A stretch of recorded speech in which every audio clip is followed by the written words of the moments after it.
संत कबीरदास जी के जीवन परिचय के बारे में आपको बताने जा रहे हैं। दोस्तों, संत कबीरदास जी हिंदी के एक महान सुप्रसिद्ध कवि थे। कबीरदास जी ने अपने जीवन में अनेक प्रकार की कृतियाँ लिखी हैं। इसके साथ ही उनके दोहे भी काफ़ी प्रसिद्ध रहे, जिन्हें हम आज तक पढ़ते और सुनते आ रहे हैं। प्रस्तुत लेख में संत कबीरदास जी का जीवन परिचय एवं उनकी प्रमुख रचनाओं का विवरण दिया गया है। संत कबीरदास जी का जीवन परिचय शुरू होता है उनके जन्म से और उनके जन्म को लेकर विद्वानों में कई मतभेद हैं, किंतु आम जनमानस इस पर सहमत है कि कबीरदास जी का जन्म 1398 ईस्वी में हुआ था। कबीरदास जी के जन्म के दौरान अनेक प्रकार की बातें की जाती थी। कुछ लोगों का कहना है कि वो जगत गुरु रामानंद स्वामी जी के आशीर्वाद से काशी की एक विधवा ब्राह्मणी के गर्भ से उत्पन्न हुए थे। वो ब्राह्मणी उस नवजात को लहरतला ताल के पास फेंक आई। सके बाद उस शिशु को एक नीरू मान का एक जुलाहा अपने घर लेकर आ गया। उन्होंने उसका पालन पोषण किया, जिसके बाद बालक कबीर कहा जाने लगा। वही कुछ लोगों का कहना है कि वह जन्म से मुसलमान थे और युवा अवस्था में स्वामी रामानंद के प्रभाव से उन्हें हिंदू धर्म की बातें मालूम हुई। वहीं कुछ और लोगों का मानना है कि कबीरदास जी का जन्म काशी में लहरतरा तालाब में उत्पन्न कमल के मनोहर पुष्प के ऊपर बालक के रूप में हुआ था। संत कबीरदास जी के जीवन परिचय से जुड़े तथ्यों के अतिरिक्त माता पिता के विषय में भी एक राय निश्चित नहीं है। कबीर पंथियों में इनके जन्म के विषय में यह पद्य प्रसिद्ध है। 1455 साल गए, चंद्रवार एक ठाठ ठे, जेठ सुदी बरसायत को पूर्णमासी तिथि प्रकट भय, घन गरजे दामिन दमके बूंदे बरसे, झर लाग गए लहर तालाब में कमल खिले, तह कबीर भानु प्रकट भय। कबीर के जीवन से संबंधित कुछ चमत्कारी घटनाएं आपको बताने जा रहे हैं। नीमा और नीरू का बालक कबीर का मिलना। नीरू जुलाहा काशी नगरी में रहता था। एक दिन नीरू अपना गवना लेने के लिए ससुराल गया। नीरू अपनी पत्नी नीमा को लेकर आ रहा था। रास्ते में नीमा को प्यास लगी। वे लोग पानी पीने के लिए लहर तालाब पर गए। पानी पीने के पश्चात नीमा जैसे ही उठी, उसने तालाब में कमल के पुष्पों पर एक अति सुंदर बालक को हाथ पांव मारते देखा। वह बहुत ही प्रसन्न हुई। वह तालाब के भीतर गई और बालक को अपनी गोद में लेकर बाहर आकर नीरू के निकट गई और कहा, नीरू नाम जुलाहा गमन लिए घर जाए, तासु नारी बढ़ श्रामनी जल में बालक पाए। जुलाहे ने बालक को देखकर पूछा, यह किसका है और तुम कहाँ से उठाकर लाई हो? नीमा ने कहा कि इसे उसने तालाब में पाया है। नीरू ने कहा, इसे जहाँ से लाई है वही रख आ। मगर नीमा ने कहा कि इतने सुंदर बच्चे को मैं अपने पास रखूँगी। नीरू ने अपनी स्त्री से कहा, मुझ पर लोग हंसेंगे, कहेंगे कि गवना में भी मैं अपनी स्त्री के साथ बालक ले आया। नीरू को तत्कालीन समाज के लोगों का डर लग रहा था। उसने कहा, नीरू देख रिसवाई बालक दे तू डार, सब कुटुंब हंसी करे, हंसी मारे परिवार। नीमा नीरू की कोई बात मानने को तैयार नहीं हुई। तब नीरू उसको मारने पीटने पर तत्पर हो गया और झिड़कियाँ देने लगा। नीमा अपनी जगह पर चुपचाप खड़ी सोच रही थी। इतने में बालक स्वयं ही बोल उठा, तब साहब हूँ कारिया लेचन अपने धाम, युक्ति संदेश सुनाई हो, मैं आयो यही काम। पूरन जन्म तुम ब्राह्मण सुरत विसारी मोहि, पिछली प्रीति के कारणे दर्शन दीनो तोहि। हे नीमा, मैं तुम्हारे पूर्व जन्म के प्रेम के कारण तुम्हारे पास आया हूँ। तुम मुझको मत फेंको और अपने घर ले चलो। यदि तुम मुझको अपने घर ले गई तो मैं तुमको आवागमन के झंझट से छुड़ा करके मुक्त कर दूंगा। तुम्हारे सारे दुख व संताप में हर लूँगा। बालक के इस प्रकार बोलने से नीमा निर्भय हो गई और अपने पति से नहीं डरी। तब नीरू भी बालक को सुनकर कुछ नहीं बोला। कर गाही बगी उठाइया, अलीनो कंठ लगाया, नारी पुरुष दोये हर्षिया, रंक महाधन पाया। वे दोनों प्रसन्नतापूर्वक बालक को लेकर अपने घर चले गए। बालक को नामकरण करने ब्राह्मण का आना काशी के लोगों को जब मालूम हुआ कि नीरू अपनी पत्नी के साथ एक बालक भी लाया है, तो लोग जमा होकर हंसने लगे। नीरू ने तब बालक के बारे में सारी बातें सुनाई। नीरू बालक का नाम धरवाने के लिए ब्राह्मण के पास गया। जब ब्राह्मण अपना पत्रा लिए नाम के बारे में विचार ही रहा था कि बालक ने कहा, हे ब्राह्मण, मेरा नाम कबीर है, दूसरा नाम रखने की चिंता मत करो। यह बात सुनकर वहाँ इकट्ठा सभी लोग चकित हो गए। हर तरफ इस बात की चर्चा होने लगी कि नीरू के घर एक बच्चा आया है, वह बातें करता है। काशी उगमी मूल भया, अमोमिनिका का घर घेर, कोई कहे ब्रह्मा विष्णु है, कोई कहे इंद्र कुबेर, कोई कहन वरुण धर्म राय है, कोई कहे इस 16 कला सुमार गति को कहे जगदीश। काजी का नाम धरने आना ब्राह्मण के चले जाने पर नीरू ने काजी को बुलाया और बालक का नाम रखने के लिए कहा। काजी कुरान और दूसरी किताबें खोलकर बालक का नाम देखने लगा। कुरान में काजी को 4 नाम मिले, कबीर, अकबर, किबरा और किबरिया। ये चारों नाम देखकर काजी अपने दांतों के तले उंगलियां दबाने लगा। वह दौरान हैरान होकर बार बार कुरान खोलकर देखता था, लेकिन समस्त कुरान काजी को इन्हीं 4 नामों से भरा दिखाई देता था। काजी के मन में अत्यंत संदेह उत्पन्न होने लगा कि ये चारों नाम तो खुदा के हैं। काजी गंभीर चिंता में डूब गया कि क्या करना चाहिए। हमारे धर्म की प्रतिष्ठा दांव पर लग गई है। इस बात को गरीबदास ने इस प्रकार कहा है। काजी गए कुरान ले, धर लड़के का नाव, अक्षरों में फुरा, अधन कबीर वही जाओ, सकल कुरान कबीर है, हरफ लिखे जो लेख। काशी के काजी कहें गए दीन की टेक। जब काशी के सभी काजियों को यह समाचार मिला तो सभी बड़े ही चिंतित हुए। वे कहने लगे कि अत्यंत आश्चर्य का विषय है कि समस्त कुरान में कबीर ही कबीर है। सभी सोचते रहे क्या उपाय किया जाए कि इस जुलाहे के पुत्र का इतना बड़ा नाम न रखा जा सके। पुनः सभी काजियों में कुरान खोलकर देखा तो अब भी वही चारों नाम दिखाई दे रहा था।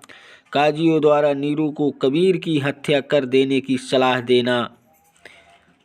काशी के काजी नाम के बारे में कोई दूसरा उपाय न ढूंढ सके तो आपस में विचार करके नीरू से कहा कि तू इस बालक को अपने घर के भीतर ले जाकर मार डाल, नहीं तो तू काफिर हो जाएगा। जुलाहा काजियों की बात में आ गया और वह कबीर को मार डालने के लिए अपने घर के भीतर ले गया।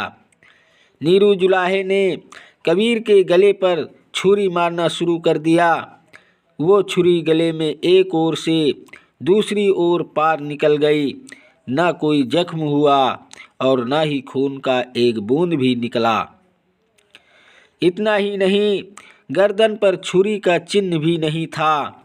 तब कबीर बोले कि हे नीरू, मेरा कोई माता पिता नहीं है, न मैं जन्मात्मा हूँ, ना मरता हूँ, ना मुझको कोई मार सकता है, ना मैं किसी को मार सकता हूँ और ना ही मेरा शरीर है।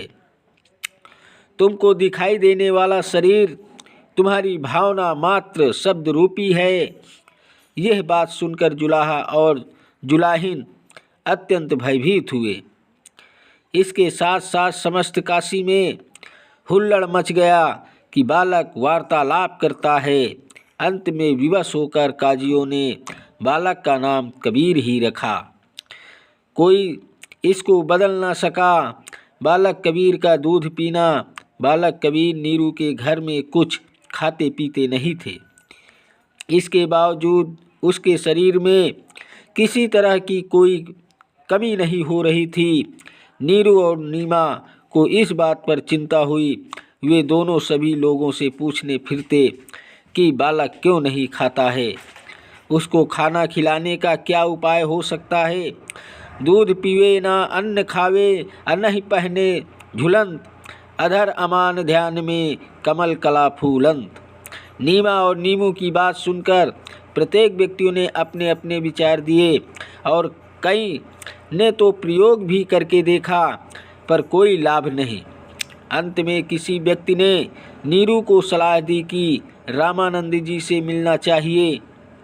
स्वामी रामानंद जी को स्थानीय लोग बड़े सिद्ध व चित्र त्रिकालदर्शी मानते थे। नीमा नीरू स्वामी जी के आश्रम गए, किंतु इन लोगों को वहाँ प्रवेश नहीं मिला, क्योंकि स्वामी जी के आश्रम में हिंदुओं की भी बहुत सी जातियों को प्रवेश नहीं मिलता था। कहा जाता है कि स्वामी जी शूद्रों को देखना भी नहीं चाहते थे। नीमा नीरू तो मुसलमान थे। मिलने का कोई अवसर न देखकर इन दोनों ने अपनी बात दूसरे व्यक्ति के माध्यम से स्वामी जी के पास पहुंचाई। स्वामी जी ने ध्यान धरकर बतलाया कि एक कोरी बछिया लाकर बालक की दृष्टि के सामने खड़ी कर दो। उस बछिया से जो दूध निकलेगा वह दूध बालक को पिलाने से वह पिएगा। नीमा और नीरू ने ऐसा ही किया। उस दिन से बालक कबीर दूध पीने लगा। दिल्ली के बादशाह सिकंदर लोदी को एक भयंकर जलन को रोम हो गया था, जो किसी भी प्रकार की ठीक नहीं हो पाया। अंततः वो रोग कबीर साहब जी के आशीर्वाद मात्र से ही ठीक हो गया था तथा एक बार स्वामी रामानंद जी ने बादशाह सिकंदर को मांसाहारी मुसलमान होने के कारण अपने आश्रम में आने से मना कर दिया था। इस पर बादशाह सिकंदर लोदी ने धर्म भेदभाव की बात सुनकर स्वामी रामानंद जी ने, जो कबीर जी के गुरु थे, की गर्दन पर तलवार मारकर गर्दन धड़ से अलग कर दी, यानी कल्ल कर दिया। परमेश्वर कबीर जी ने बादशाह सिकंदर लोदी और अनेकों अन्य लोगों के सामने स्वामी रामानंद को जीवित कर दिया। ऐसी ऐसी अन्य कई लीलाएं देखकर राजा सिकंदर लोदी ने कबीर साहब जी का शिष्यत्व ग्रहण कर लिया था, जिस कारण से उनका धार्मिक पीर शेख तकी राजा से मुंह चिढ़ाए फिर रहा था। राजा को डर हो गया कि यह मुसलमानों के मेरे खिलाफ भड़का देगा। राजा ने शेख तकी से कहा कि आप कैसे प्रसन्न होंगे। शेख तकी ने कहा कि मैं तब प्रसन्न होऊंगा जब मेरे सामने यह कबीर कोई मुर्दा जीवित कर दे। कबीर साहब ने प्रार्थना हुई तो कबीर साहब ने कहा कि ठीक है। कबीर साहब ने सोचा कि यह अनाड़ी आत्मा शेख तकी है, अगर यह मेरी बात मान गया तो आधे से ज़्यादा मुसलमान इसकी बात स्वीकार करते हैं, क्योंकि यह दिल्ली के बादशाह का पीर है और अगर यह सही ढंग से मुसलमानों को बता देगा तो बेचारी भोली आत्माएं इन गुरुओं पर आधारित होती है, उन सब का कल्याण हो सकता है। इसलिए कहा कि ठीक है। शेख तकी ढूंढ ले कोई मुर्दा। सुबह एक 10-12 वर्ष की आयु के लड़के का शव पानी में तैरता हुआ आ रहा था। शेख तकी ने कहा कि वह आ रहा है मुर्दा, इसे जिंदा कर दो। कबीर साहब ने कहा, पहले आप प्रयत्न करो, कहीं फिर पीछे नंबर बनाओ। उपस्थित मंत्रियों तथा सैनिकों ने कहा कि पीर जी आप भी कोशिश करके देख लो। शेख तकी जंत्र मंत्र करता रहा। इतने में वह मुर्दा 3 फरला रंग आगे चला गया। शेख तकी ने कहा कि यह कबीर चाहता था कि यह भला सिर से दल जाए, कहीं मुर्दे से जीवित होते हैं, मुर्दे तो कामयाब के समय ही जीवित होते हैं। कबीर साहब बोले, महात्मा जी आप बैठ जाओ, शांति करो। कबीर साहब ने उस मुर्दे को हाथ से वापस आने का संकेत किया। बाहर 12 वर्षीय बच्चे की मृत शरीर दरिया के पानी के बहाव के विपरीत चलकर कबीर जी के सामने आकर रुक गया। पानी की लहर नीचे नीचे जा रही थी और शव ऊपर रुका था। कबीर साहब ने कहा कि हे जीवात्मा जहाँ भी है, कबीर हुक्म से मुर्दे में प्रवेश कर और बाहर आ। कबीर साहब ने इतना कहा ही था कि शव में कंपन हुई तथा जीवित होकर बाहर आ गया। कबीर साहब के चरणों में दंडवत प्रणाम किया। बोला, कबीर परमेश्वर की जय। सर्व उपस्थित जनों ने कहा कि कबीर साहब ने तो कमाल कर दिया, उस लड़के का नाम कमाल रख दिया। लड़के को अपने साथ रखा, अपने बच्चे की तरह पालन पोषण किया और दीक्षा दी। उसके बाद दिल्ली में आ गए। सभी को पता चला कि यह लड़का जो इनके साथ है, यह परमेश्वर कबीर साहब ने जीवित किया है। दूर तक बात फैल गई। शेख तकी की तो मासी मर गई। सोचा ये कबीर अच्छा दुश्मन हुआ, इसकी तो और ज़्यादा महिमा हो गई। शेख तकी की ईर्ष्या बढ़ती ही चली गई। उसकी 13 वर्षीय लड़की को मृत्यु पश्चात कब्र में ज़मीन में दबा रखा था। शेख तकी ने कहा, यदि कबीर मेरी लड़की को जो कब्र में दफना रखी है उसको कबीर जीवित करेगा तो मैं इसे अल्लाह मान लूँगा। शेख तकी की मृत्यु लड़की कमाली को जीवित करना। शेख तकी ने देखा कि यह कबीर तो किसी प्रकार भी काबू नहीं आ रहा है। तब शेख तकी ने जनता से कहा कि यह कबीर तो जादूगर है। ऐसे ही जंत्र मंत्र दिखाकर इसने बादशाह सिकंदर की बुद्धि भ्रष्ट कर दी है। सारे मुसलमानों से कहा कि तुम मेरा साथ दो वरना बात बिगड़ जाएगी। भोले मुसलमान ने कहा, पीर जी हम तेरे साथ हैं, जैसे तू कहेगा वैसे ही करेंगे। शेख तकी ने कहा, इस कबीर को तब खुदा मानेंगे जब मेरी लड़की को जीवित कर देगा जो कब्र में दबी हुई है। पूज्य कबीर साहब से प्रार्थना हुई। कबीर साहब ने सोचा यह नादान आत्मा ऐसे ही मान जाए क्योंकि ये सभी जीवात्माएं कबीर साहब के बच्चे हैं। यह तो काल ने मजहब धर्म का हमारे ऊपर कवर चढ़ा रखा है, एक दूसरे के दुश्मन बना रखे हैं। शेख तकी की लड़की का शव कब्र में दबा रखा था। शेख तकी ने कहा कि यदि मेरी लड़की को जीवित कर दे तो हम इस कबीर को अल्लाह स्वीकार कर लेंगे और सभी जगह ढिंढोरा पिटवा दूंगा कि यह कबीर जी अल्लाह हैं। कबीर साहब ने कहा, ठीक है। वह दिन निश्चित हुआ। कबीर साहब ने कहा कि सभी जगह सूचना दे दो, कहीं फिर किसी को शंका न रह जाए। हजारों की संख्या में वहाँ पर हिंदू व मुसलमान नीला के दर्शनार्थ एकत्रित हुए। कब्र खुदवाई, उसमें एक 12-13 वर्ष की लड़की का शव रखा हुआ था। कबीर साहब ने शेख तकी से कहा कि पहले आप जीवित कर लो।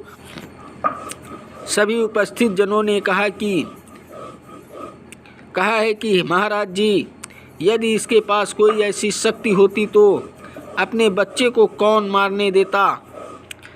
अपने बच्चे की जान के लिए व्यक्ति अपना तन मन धन लगा देता है।